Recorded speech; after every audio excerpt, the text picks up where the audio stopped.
اللہ اکبر اللہ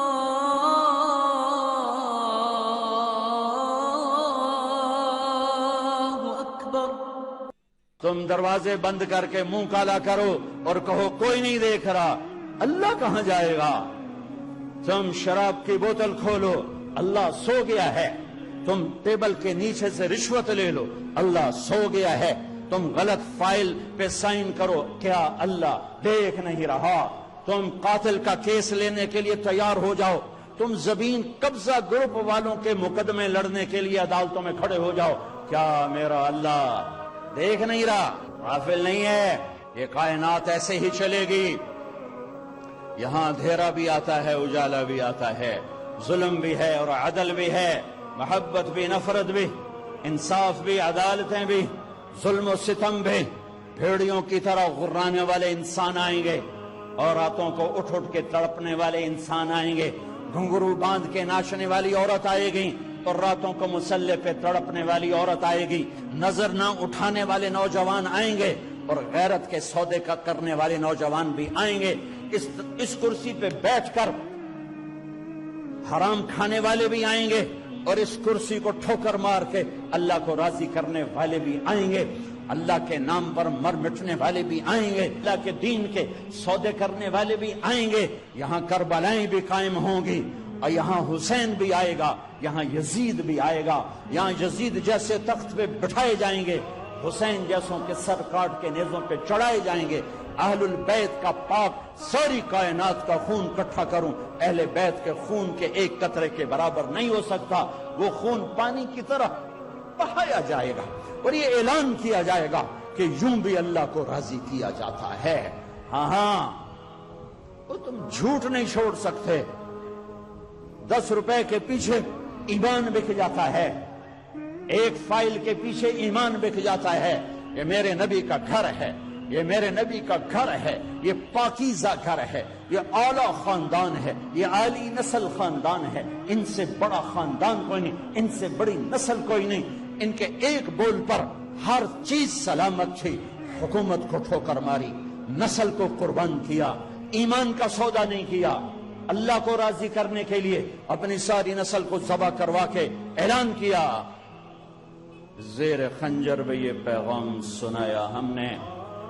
ہم وہ نہیں ہیں جو کرسی پہ بک جائیں، جو چوپڑی روٹی پہ بک جائیں، جو چند ٹکڑوں پہ بک جائیں، جو چند پلاٹوں پہ بک جائیں، جو ایک کرسی پر ایمان بیچ دیں۔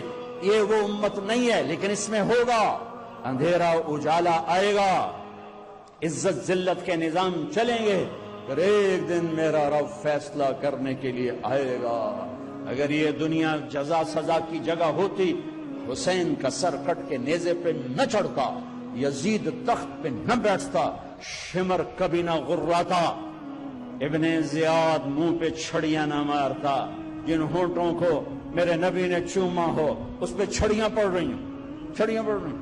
کٹا ہوا سر، ابن زیاد جیسا درندہ کرسی پہ بیٹھا ہے اور سامنے نواسہ رسول کا کٹا ہوا سر ہے اور منہ پہ چھڑیاں مار رہا ہے، یوں مار رہا ہے، یوں مار رہا ہے، اور ساتھ کہہ رہا ہے کیا حسن ہے، مرنے کے بعد بھی اتنا خوبصورت ہے۔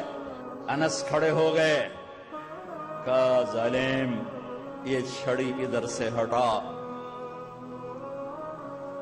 میں نے اپنے نبی کے ہونٹوں کو ان ہونٹوں پہ لگتے دیکھا ہے، ان لبوں کو میرے نبی نے چوما ہے، یہ چھڑی ہٹا دے یہاں سے۔ اتنے بڑے قربانی کے خوبصورت روشن مینار جس امت کا سرمایہ ہو، پھر وہ امت ایمان بیچ دے جھوٹ پر، پیسے پر، ایک کرسی کے لیے، ایک ایم پی اے کی سیٹ کے لیے، ایک ایم این اے کی سیٹ کے لیے، ایک وزارت کے لیے، ایک گریڈ لینے کے لیے، ایک پلاٹ لینے کے لیے، اپنی عزت کے سودے، ایمان کے سودے۔ یا تو اپنی تاریخ کو آگ لگا دو، نئی تاریخ لکھو جس میں یزید تمہارا ہیرو ہو اور حسینی قافلہ ناکام انسانوں کی فہرست میں ہو۔